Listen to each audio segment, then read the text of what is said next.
Okay, so today I'm going to, I'm Adigo. So today we are going to share about 4 SQL questions on LeetCode. So it will be 580, 608, 1045, and 1158.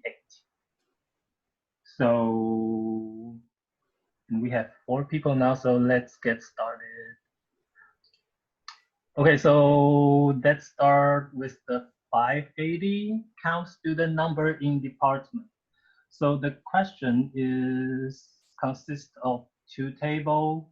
We have a student table, and we have a department table. The student table consists with student ID, student name, gender, and department ID. And the department is just a department ID matched to the department name. So after we see the table, let us see the goal of this question. So the goal is for us to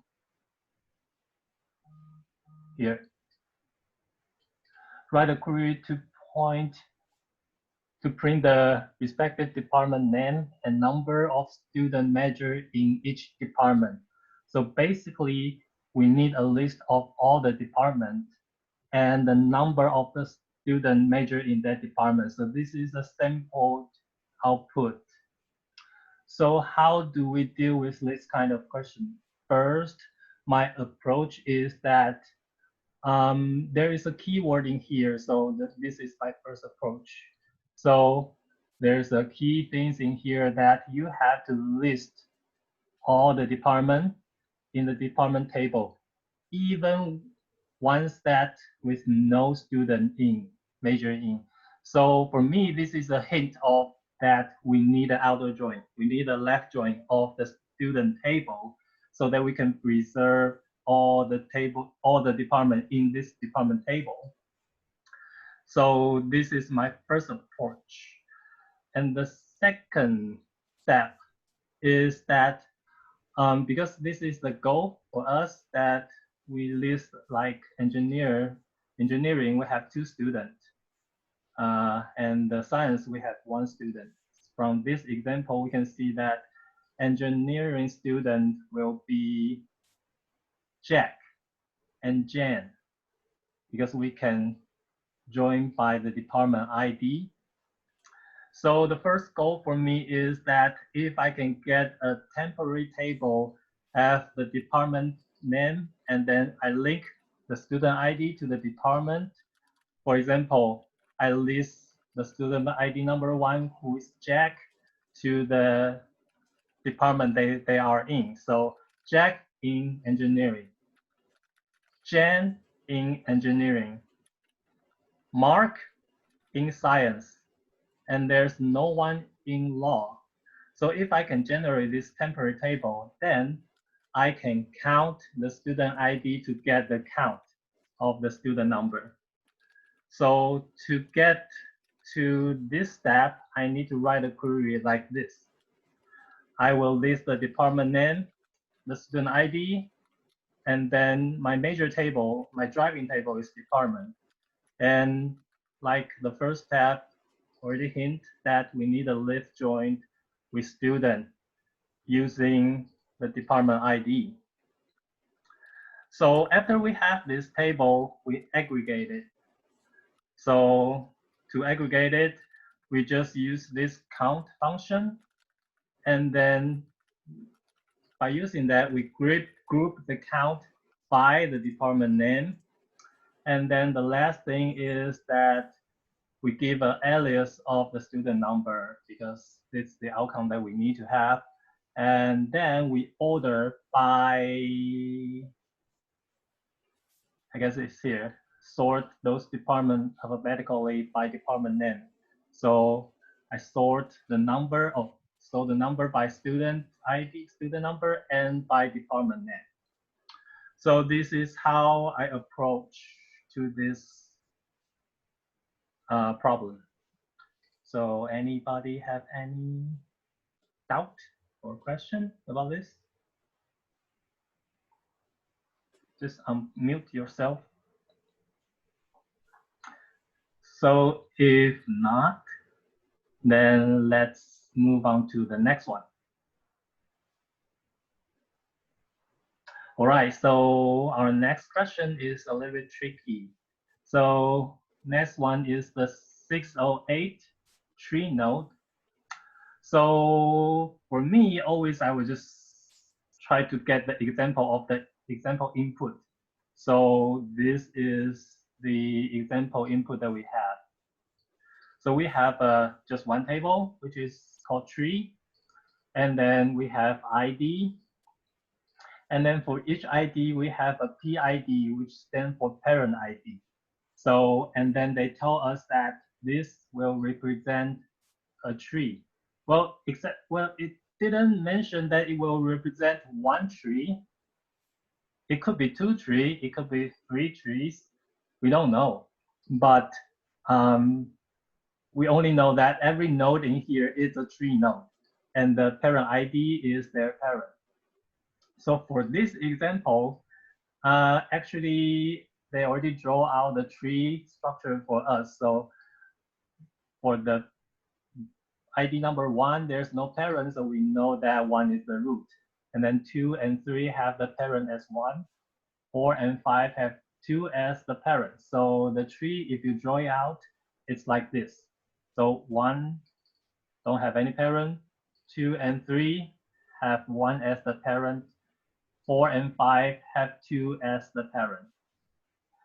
So the goal of this problem is that we need to do an output which identify which type this tree node is. For example, we know that 1 is root and 2 is an inner node because 2 is not a leaf nor a root.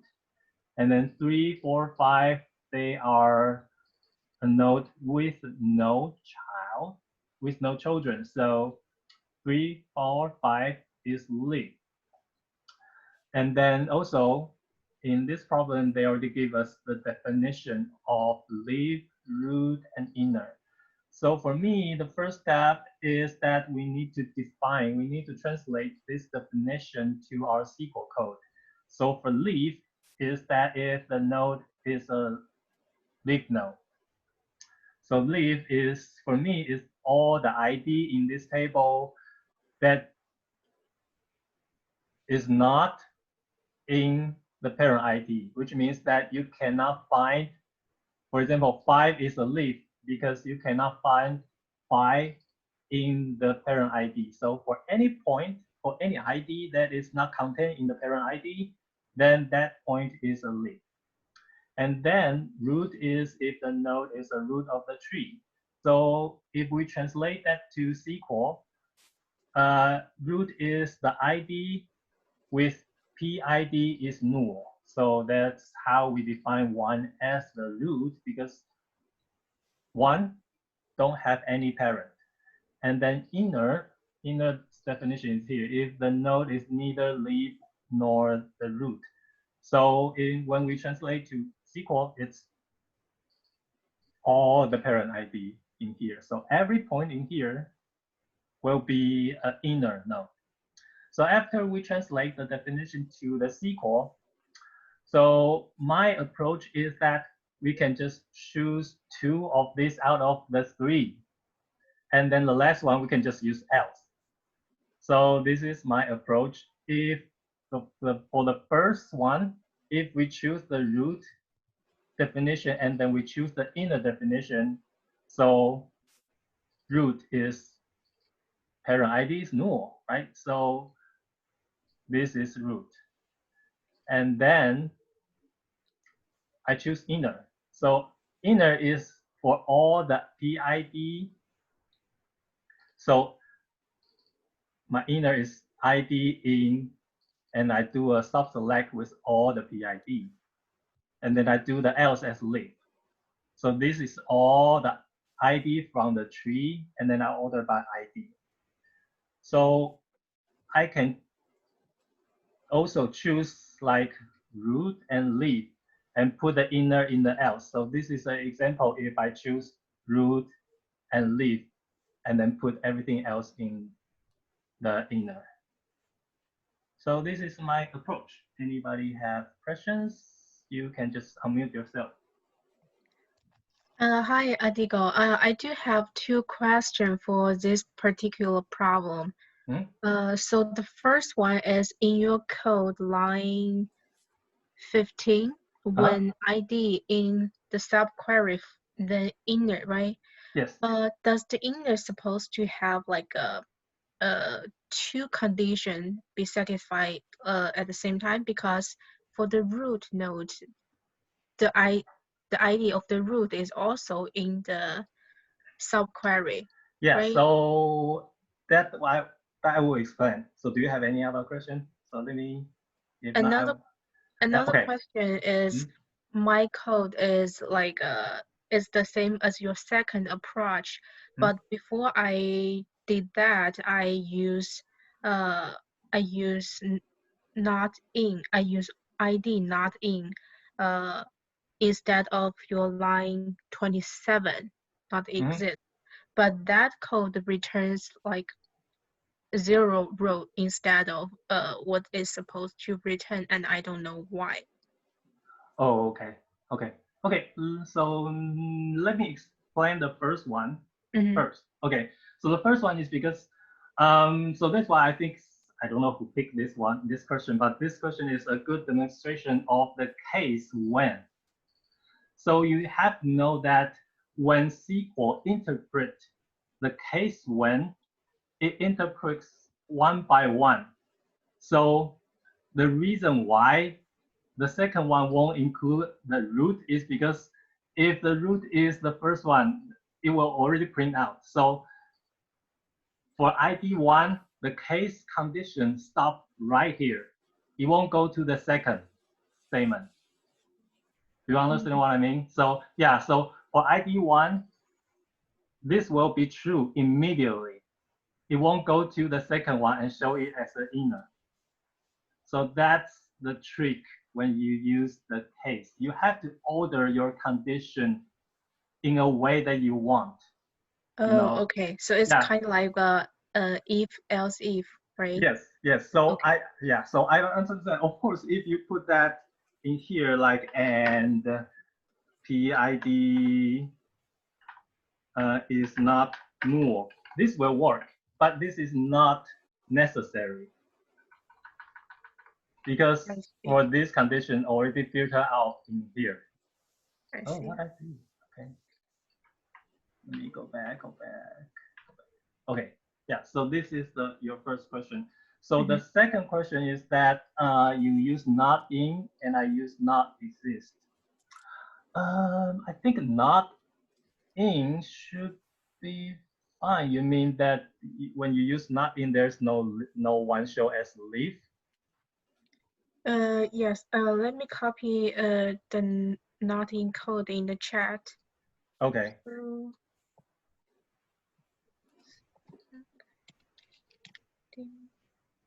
Oh, where is our chat? Okay.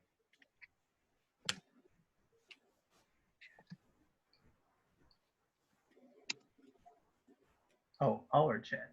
Okay,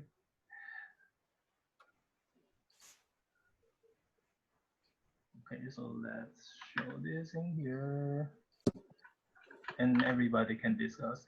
So select ID not in select P. So you mean this return nothing? Just from line 36 to the end, yeah, instead of your line 37. The one.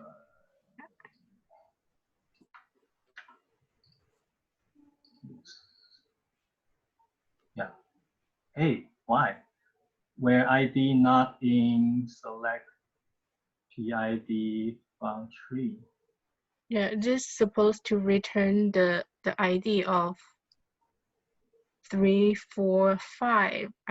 I thought, but it returned nothing. So I don't know why. Hey, anybody know why?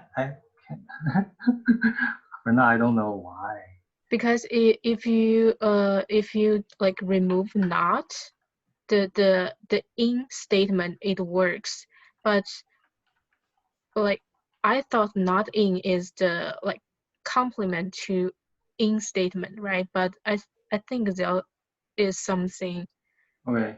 I think between. this is null. I guess null messed it up. So you see, after I add this condition, it shows up.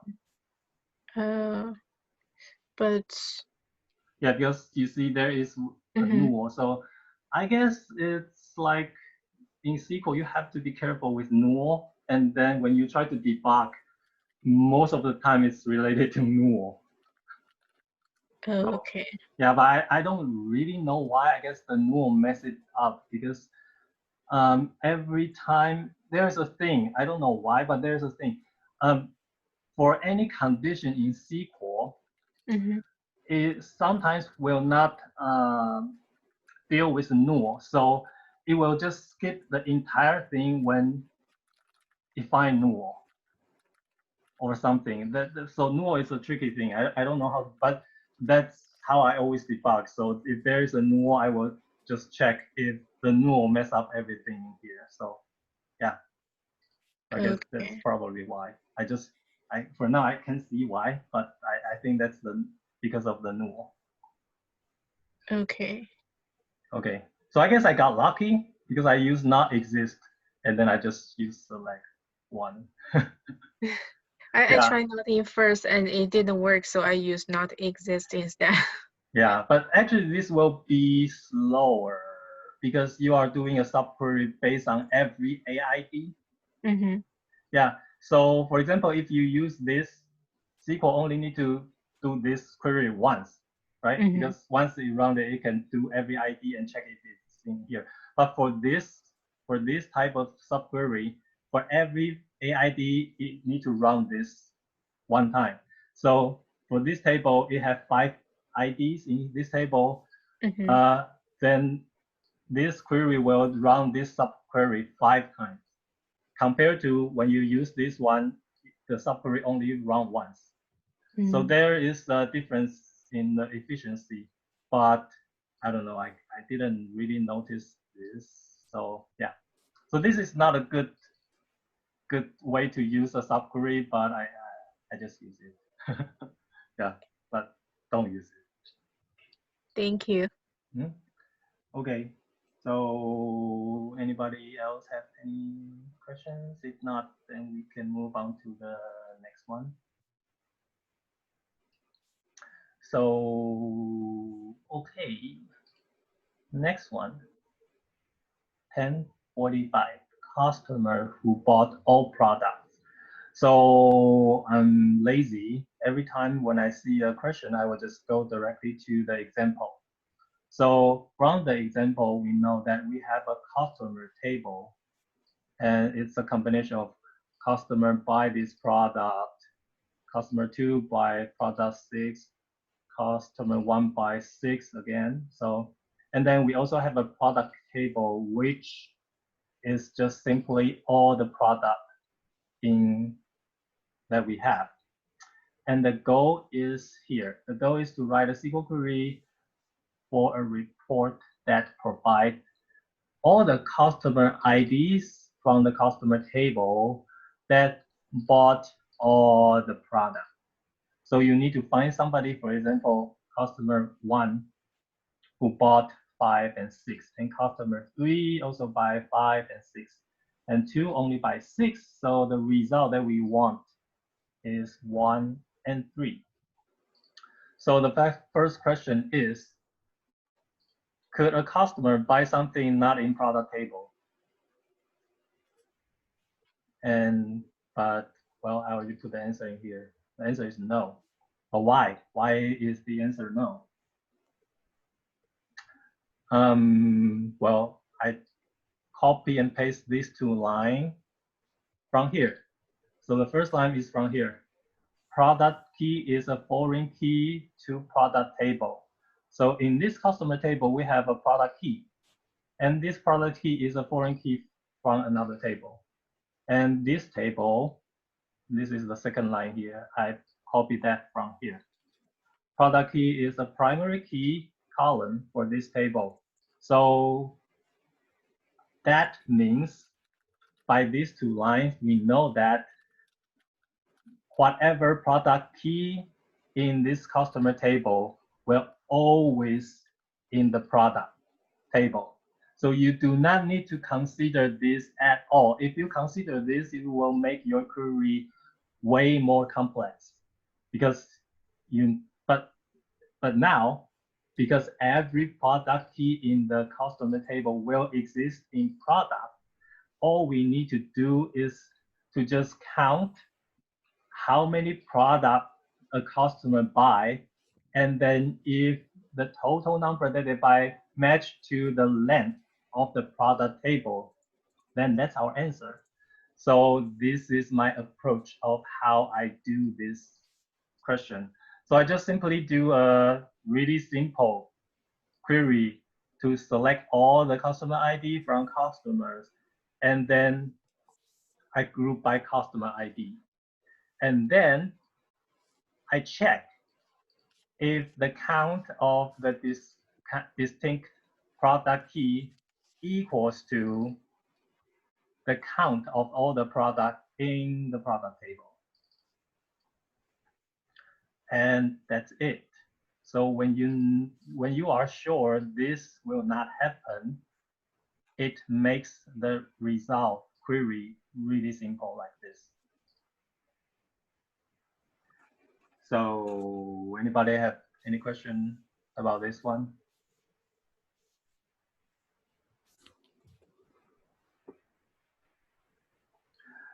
Okay, but I myself do have a question.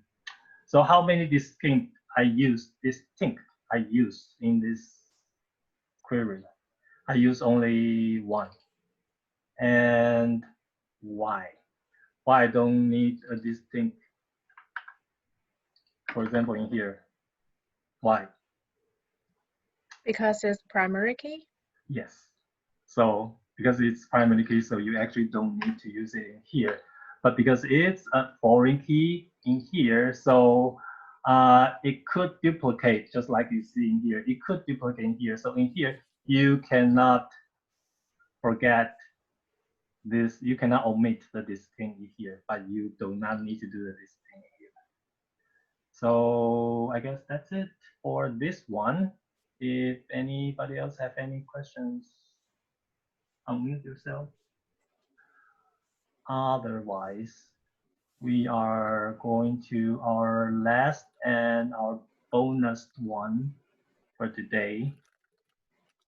Because I didn't know that there's no host to, so I add one very late, which is 11:58. I thought this was a easy one, but instead this is a medium, so that's my bad. But again, my approach is that I just look at the example table and then the example output. So for this question, we have a user table, we have an order table, we have an item table, we have three tables. And the user table is the user ID and the user join date and the user's favorite brand. Order table have the order ID, the order date, the item ID, and who bought the item, who sell the item. So we probably know that buyer ID, seller ID is somebody in the user ID. And the item table is a match from the item ID to the item's brand.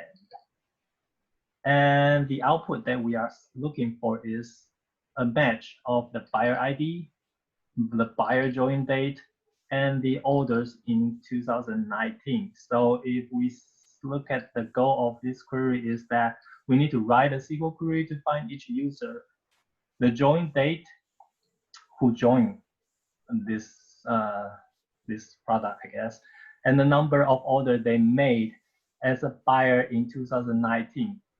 So sorry, because I just add this question, so I didn't really write out my thinking process of this one. But for me, it's really similar to the first question that we have. We need to count how many orders a buyer buy within 2019 this year. So all we need is a mapping from, I mean, we don't even need a mapping, so we need the buyer ID, right? So we just do an aggregate function to count how many order ID a buyer ID have, and then we filter out, or beforehand or afterward, we filter out the order date. But of course, you should do this beforehand because your count could be wrong. But before we count it, I think it's better that you filter out before you count it. So it turns out that we don't really need the third table. All we need is probably the orders table. And the reason why we need user table is because in the output, we need a join date, and the join date only exists in the user table.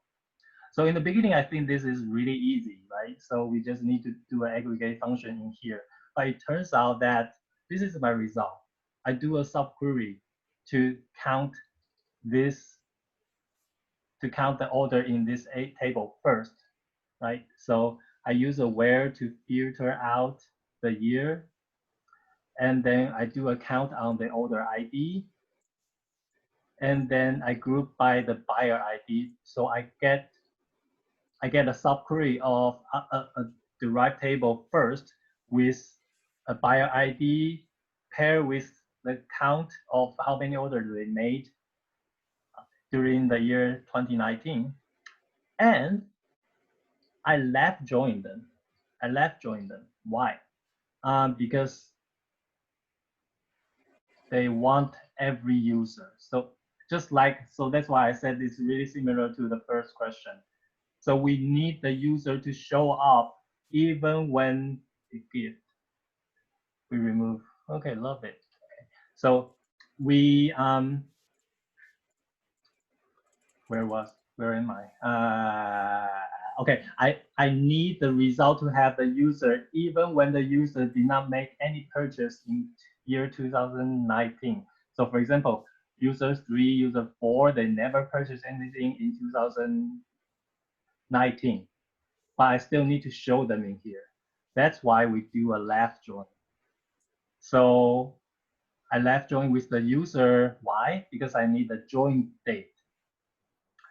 And then I need to do an if null because this is a left join. So in this derived table, this one will not have user 3 and user 4. So if you did not do this if null, in the result, instead of showing 0 here, it will show null. So you need to do an if null in here. And then again, we do the alias, and then it didn't say that we need to do any order. So this is the result of this query.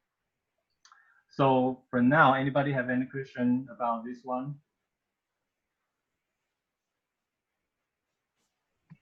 I have a question in general about the if no function. So is there any way that I can replace all the no in a table to 0 or any value instead of like do it one by one column? What do you mean replace all the value in? So if there are multiple columns in a table contains no, can I use the if no function to like convert Okay. it? I think you need to do it one by one because I remember there is a function called I forgot. So it's called I don't remember. Yeah. I forgot how to pronounce, but it's Oh, this one. almost the same. Yeah. Yes. But this one is not used for that. This one is just that if you give a lot of the value, it will give you the first one that is not null. So the closest one that I can find is this keyword, but this is still not for what you need in here. So I think if you have multiple column in one row that is not null and you need to make it a number, I guess you need to for me, what I know is that you need to do it for each one. So if anybody know there's another way to do it, unmute yourself and speak out. Otherwise, I don't know any other ways to do it other than do it one by one. Okay. So, and there is one reason that I include this question. So, because I bought this LeetCode from the US server, so I think people from the CN domain probably will not be able to see the discussion. So when you do the discussion, okay, so this is the discussion. Simple MySQL solution. I guess this is the top one. Simple MySQL solution, fast. Okay, so the reason why I'm looking at this is if you check my, let me see if I can do. Okay, so if you look at, oh God, how do I show my answer? So if you compare my code and this code in here, I did a left join with a subquery. And I tried to not use any subquery if I could. So I think this one is really amazing until I figure out this only work on MySQL, not MS SQL, not Oracle. Anybody know why?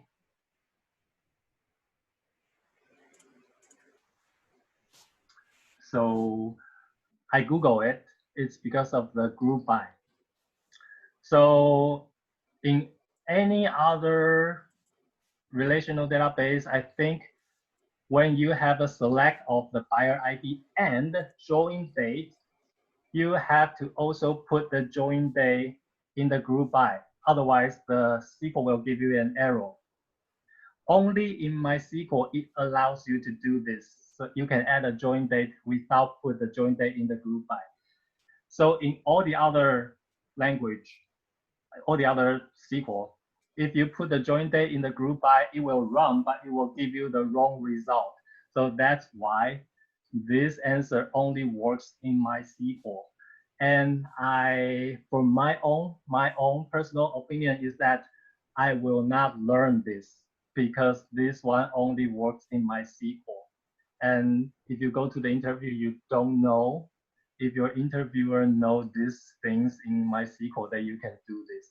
Because for people that are more familiar with other like MS SQL Server, this is just wrong.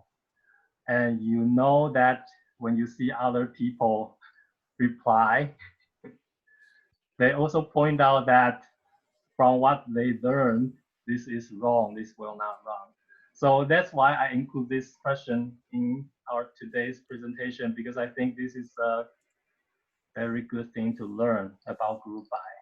So there's no way that I can avoid this subquery in here because I cannot do this or I don't want to do this. Okay, so that's about it for today. Anybody have any comment?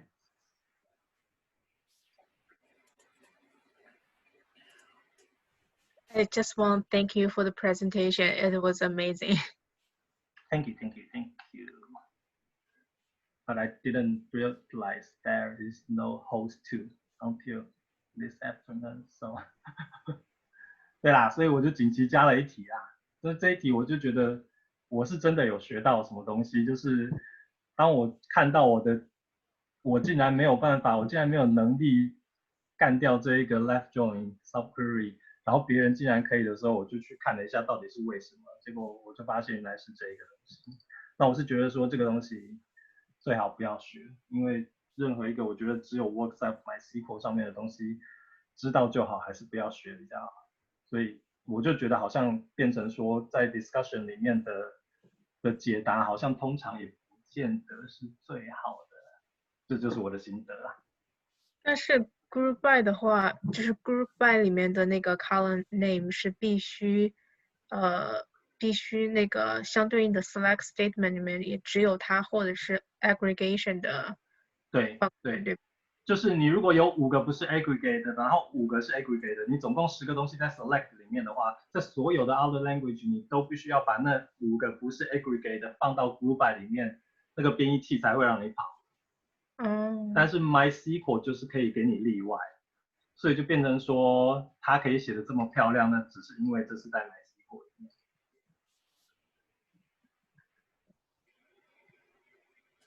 那我是觉得知道就好，还是不要学这个好了，因为到最后可能会不是把面试官搞乱而已，我觉得我自己都会搞乱，到底什么时候该写，什么时候不该写，我是觉得我会乱。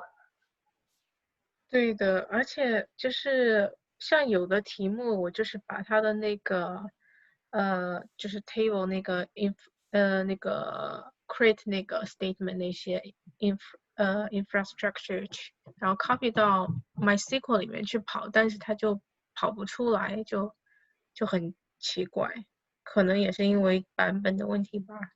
对 MySQL 有很多不同的版本吧，像我好像知道这个也是在某个版本后面才突然 support 说，我记得我 Google 的时候，它是说你在建 MySQL 的时候有一个那个参数可以设置把这个东西关掉，就让这一整个都不能跑，就是跟其他的 SQL 一样，所以好像是后面的版本才突然支援说 match，然后像以前这个 LeetCode 它的那个 MySQL 也是不支援 Windows Function，因为旧版本的 MySQL 不支援 Windows Function 啊，所以很久以前如果你在练这个 LeetCode 上面的 SQL 题的话，大部分都尽量不要用 MySQL，因为我觉得好像我上一次说的嘛，我听那个面试的那个讲座，他们是说面试官就是要考你会不会 Windows Function 啊，那如果你都一直在练 MySQL，然后你用的版本又是过旧的版本，不能用 Windows Function 的话，你就会一点都没有练习到 Windows Function。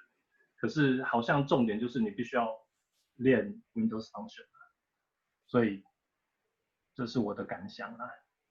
我还有一点就是想请教一下，就是我一直很不确定，就是什么时候 aggregation 那些 function 就是可以放在同一个 query 里面，有什么时候必须把它拿出来做单独一个 query，就是我 aggregation function 的那个 column 是可以，那个 column 是必须也要在 group by 里面吗？还是那个可以是任何的 column？嗯，我是觉得说你必须要就像这个一样嘛，你必须要把你的就比如说我这样做，是因为它会产生一个 temp table 嘛，就是然后你再从这个 temp 里面去拿那个 count 嘛。那我觉得这样子是最准的原因，是因为你越多东西加进来，就是你加在 select 里面的东西越多，你会你会搞乱那个 count。这就是为什么我在第一个问题的时候，我会先列这个给你看，对不对？就是虽然我知道我的最后结果是我要 count，然后我要去 aggregate，但是我必须要心里要知道说我 aggregate 的 table 是这一个，就是 engineer have student one，engineer have student two。如果是这一个的话，我就可以很确定我的 aggregate 的结果是对的嘛。那基本上，所以我会建议说，你在 aggregate 的时候，你的 table 尽量小，你尽量少 join。那因为为什么呢？因为如果你 join 很多，你会产生 duplicate，对不对？你可能会 engineer one，engineer one，engineer one 会出现3次，因为你 join 了很多不同的 table。那结果你再去 aggregate，这个一出现的结果就变成4了，那你就完全错了，对不对？所以我的感想是，我自己的心得是啦，就是所以我才没有，所以虽然每个人大概都能够直接写到这一步，但是我先故意写的这一步，再让你跳这一步的原因，是因为你必须心里要很清楚，你去 aggregate 的那个 table，在你没有 aggregate 之前是什么样子。如果你在没有，比如说，如果你在这个地方 join 了很多无所谓的 table，什么什么 table 什么 table，你最后可能会导致这样 duplicate 的结果的时候，然后你又忘记去放了一个 distinct，I can spell distinct，然后你就忘记去放了你到最后那个 count 就会是错的嘛。然后 count 错了出来的时候又很难 debug，因为你跳过了这一步，你直接写了这一个，然后你完全就不知道你的 count 为什么错。这是我的感想啊，所以所以我的是觉得说，如果你要做 aggregate 的时候，尽量能单纯就越单纯越好，这样子你还可以确保你的 count 不会错啊。因为每次我一 join 完，你后来列出来才发现，哎，原来这么多 duplicate，难怪它的 count 是错的。但是你如果没有整个把全部的学生这样列出来，你根本就不知道为什么你的结果是错的。对对对，我是因为我经常会分不清楚 count 到底就是数了哪些，所以我都先得用别的跑一下才能确定。对，所以有的时候我要 count，我就是真的会列出来我到底 count 了些什么东西，然后但是确定我没有 duplicate 的，我才去做 count。但是 LeetCode 上面没有办法直接就是看到你就是跑出来的表了，对吧？你必须要就是用另外的是可以 platform，看啊，就是不好看而已啊。就就比如说，不好看啊。对对比如说对，我这个 SQL 还是可以跑啊，只是它跑出来的是结果就是很难看的，因就是为对一啊，列一列，对。对，它就是一个 JSON-like 的东西，然后看起来就看不懂。对啊，但我们面试的时候，我们可以去用别的跑吗？我没有面试过，但是我觉得面试应该就是像那种白板 coding 一样嘛。现在是因为是远程，所以才不是白板。但是如果你在白板上写，应该没有得跑吧？哦，也对。对啊，所以理论上我是不会觉得说他会去 check 你这个到底对不对，因为一般面试官一看就知道你对不对啦，理论上。然后因为不能跑，所以他可能也没有办法一眼看出来你有错，你知道吗？所以我是觉得说你在写的时候，你写的很复杂的 aggregate，然后可能其实面试官也看不出来，反正他只是觉得你懂就好了。我是说，如果你在自己测的时候，你才会测出自己的错。对啊，我是觉得好像面试官应该也没那么厉害吧，就是在心里有底，看到这个就知道我有 duplicate，然后就知道我出来 count 的是错的。我猜面试官应该没那么厉害啦。对，好吧，那今其他天的其他的小伙伴要说一说吗？好，感谢分享。哦，谢谢，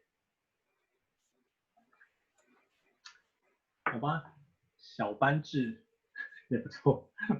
那今天就到这样子了吧？好的，谢谢，好，谢谢，大家再谢谢。见。好，谢谢，拜下周见。拜，拜哎。拜。